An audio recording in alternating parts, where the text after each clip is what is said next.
àtúnṣe Yorùbá. Ó wù wọ́n gẹ́gẹ́ bí ọmọ Yorùbá láti jẹ́ kí àṣà àti ìṣe wa kó má parun.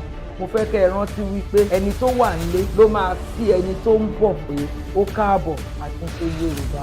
Iṣẹ́ ọwọ́ jẹ́ nǹkan tí ó yẹ kí èèyàn kọ̀ọ̀kan, ẹ̀dá kọ̀ọ̀kan kó mọ̀ láti fi kún ẹ̀kọ́ sí ẹ̀kọ́ tó bá wù ẹ̀kọ́. Advice fún àwọn gọ́ọ̀mẹ̀ntì wa ni pé wọ́n fún àwọn student ní opportunity tó ń sanwó school wọn láti lọ study Yorùbá.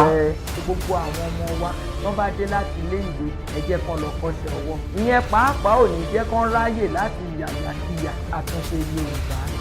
Ibikíbi tí ìbáwùn tá bá fẹ́ lọ ẹ jẹ́ ká sọ fáwọn tá jọ ń gbélé pé mò ń lọ síbi báyìí. Ẹ má wàá jẹ́ ká ti ibi tá a lọ yẹn tún débi tá a dágbére.